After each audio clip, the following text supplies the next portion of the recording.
Hi friends, welcome to my channel. ఇవాళ వచ్చేసి మనం పాలకూరతో ఉల్లికారం చేసుకుందాం పదండి. ఫస్ట్ వచ్చి ఆయిల్ పోసి అందులో ధనియాలు వేసి కొంచెం చింతపండు అందులోనే ఉల్లిపాయలు వేసి వేయించుకోవాలి. తర్వాత కొన్ని వెల్లుల్లి వేసి అవి కూడా వేయించుకోవాలి. బాగా దొరగా వేగాక అవి మనం పక్కకు తీసుకున్నాం కదా, అందులోనే కొంచెం ఆయిల్ పోసి పాలకూర వేసి బాగా వేయించుకోవాలి. పాలకూర వేసాం కదా, ఇప్పుడు బాగా మగ్గుతుంది. అందులోకి వెళ్ళి వాటర్ బయటికి వస్తున్నాయి కదా, ఇంకొంచెం వేగాలి. ఆ లోపు మనం పక్కన పెట్టుకున్న ఉల్లిపాయల్లో కారం, ఉప్పు, కొంచెం జీలకర్ర వేసి గ్రైండ్ చేసుకోవాలి.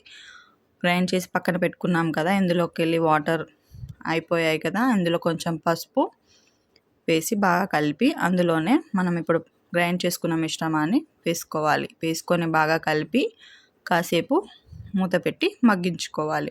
మూత పెట్టేద్దాం. మూత పెట్టాను కదా, కాసేపు మగ్గాలి. ఆయిల్ పైకి తేలుతుంది కదా, ఇది వేగినట్టే. ఈ మిశ్రమంలో మనం కొంచెం కొత్తిమీర వేసుకుందాము.